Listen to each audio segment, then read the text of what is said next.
I'm Crystal from Beats and Basics. Welcome to another video tutorial. Today I'm going to show you how to make this set of jewelry. The earrings, bracelet and the ring. In the link in the description below this video you can shop for the materials immediately. And for now, have fun with the video.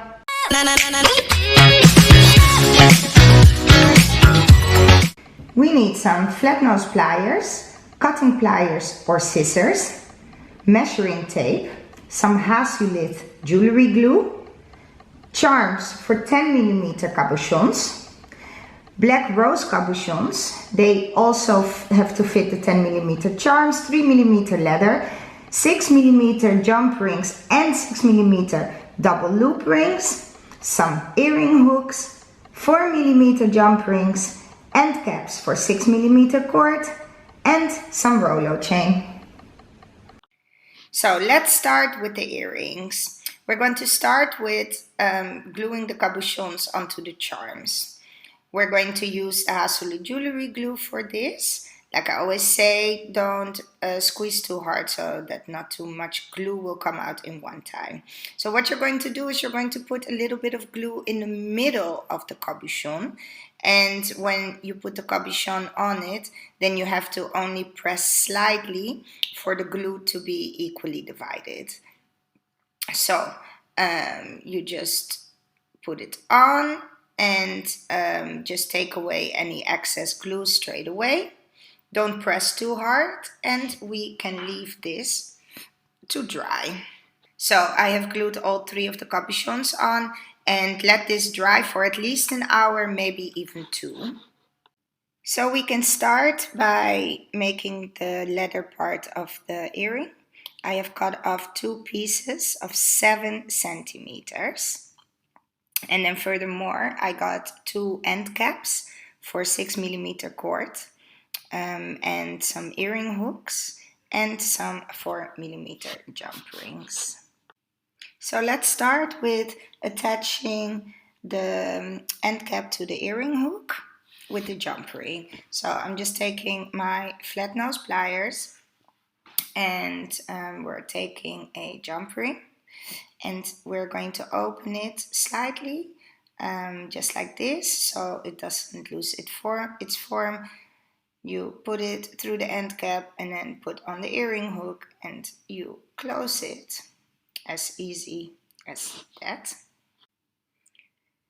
So this was the first earring, perfect, and we're going to do the same with the second.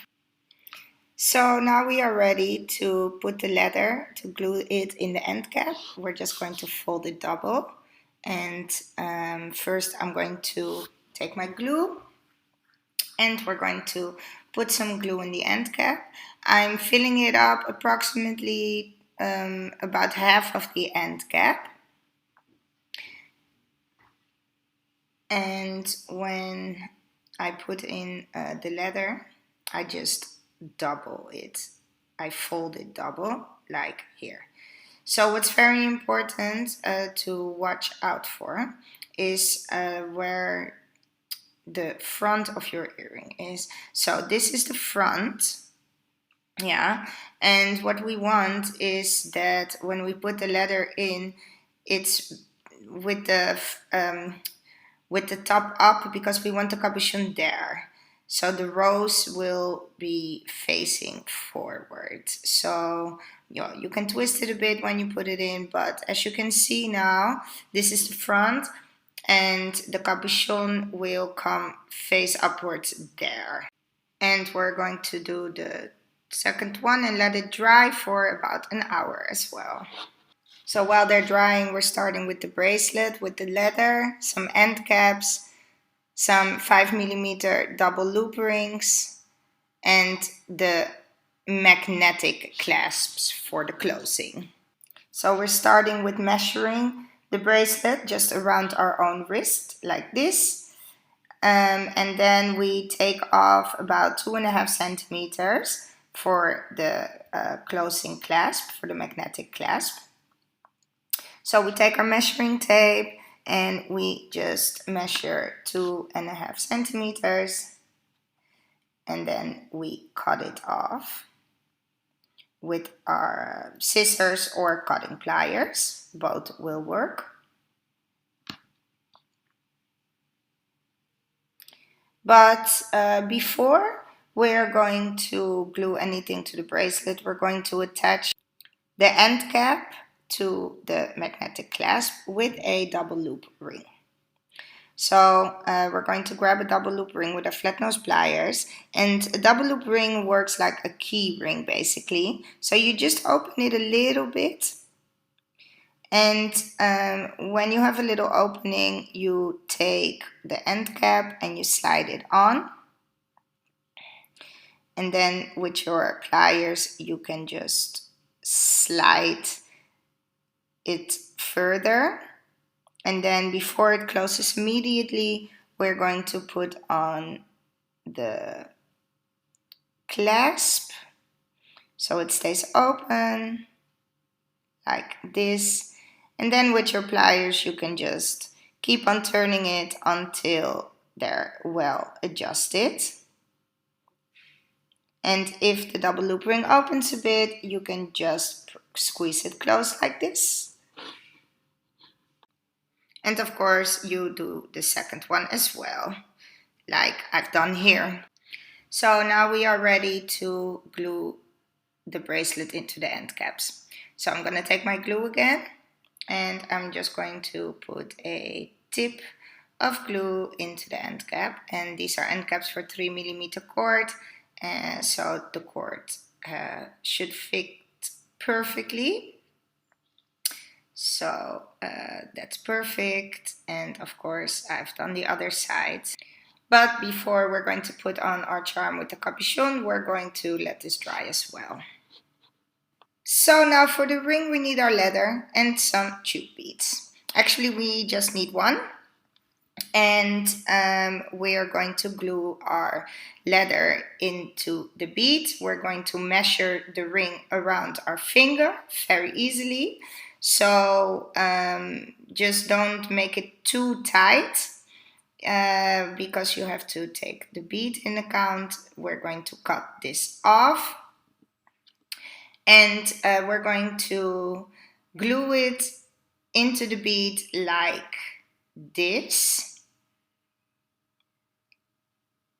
So we're going to take our glue again, and we're going to put a bit of glue on either sides of the tube ring. So in there, and just take off excess glue, turn it around, and put a little bit on the other side as well.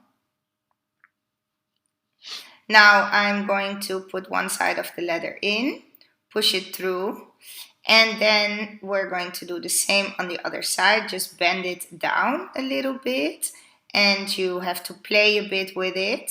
Sometimes it slips out. So you just make sure that it's securely in there. And now the trick is that you don't let it go until it has glued together a little bit.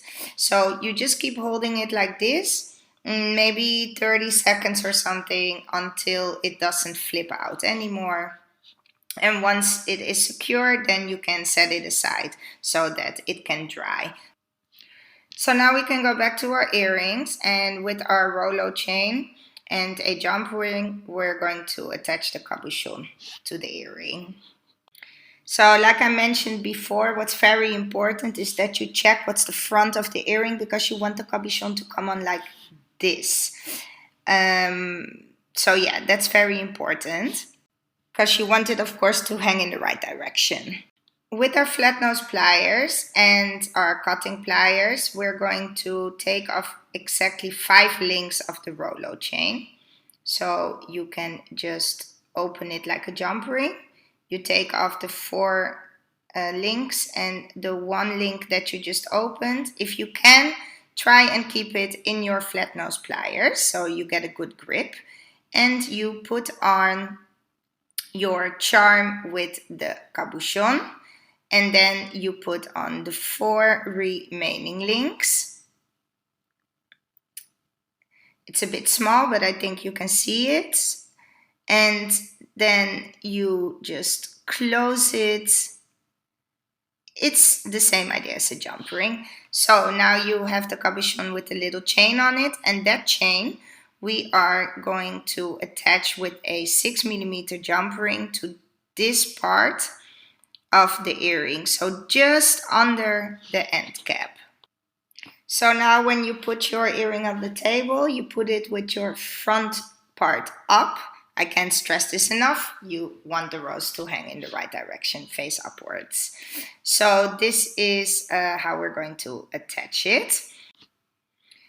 So we're going to take the jump ring. They're quite big, and normally you would open it just a little bit so that it doesn't lose its form. But look, where the part where we're going to attach it, it's quite large. So we sort of need an oval shape, and that's why we're going to open it a lot more like this. Then basically we can click it around the earring. So first you're going to put on the charm with the chain, and then basically if it's hanging correctly, and then basically you're clicking it around the leather, and then with your fingers you can already close it a little bit, and then once you've done that, you can close it really well with your flat nose pliers, especially from the back. So you can see here that it's still a little bit open, and that last part you do like this. So the cabochon is hanging in the right direction, and for it not to move, what we're going to do is we're going to put some glue on this side of the cabochon, just at the bottom and at the bottom of the piece of leather, and we're going to stick it together. So I'm going to take my glue again, and like this the earring, it just stays in a nice position. Don't put too much, a bit on this side.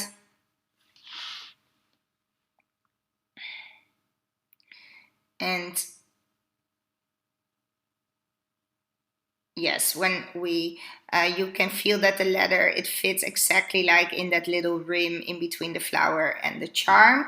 So you just hold it a little bit so that it doesn't flip or comes off, and you can leave it to dry. Time to finish our bracelet. We're going to attach the cabochon to the bracelet like this with one 4mm jump ring. So the jump ring actually is a bit too small for the leather, but it keeps the charm in place. The rose itself will still move a little bit, but it won't move the position that it has on the bracelet. So open it quite wide and click it on the leather. But before you put the charm on, you're going to already close the jump ring a bit. Because there is not so much room, it's otherwise too difficult to close it if the charm is already on it. So you close it a tiny bit, that there's still an opening. And then you can put the charm on. And once the charm is on, you can completely close it. And now you can have, you can turn the opening with your fingers, you can turn it to the back of the bracelet so that you don't see the opening of the jump ring on the front. And as easy as that, you have this super cute little bracelet done. And as you can see, you can move the rose around, right? So it is, it's still loose, but the jump ring itself will not move. And with that, I've come to the end of the video. You have the lovely bracelet, the earrings, and the matching ring.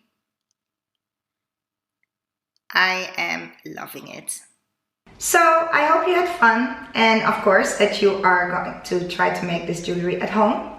We love to see all your creations, and you can post them on Instagram for us to see with the hashtag Beads and Basics. If you have any questions or comments, you can put them below this video, and you can shop for all the materials in www.beadsandbasics.com.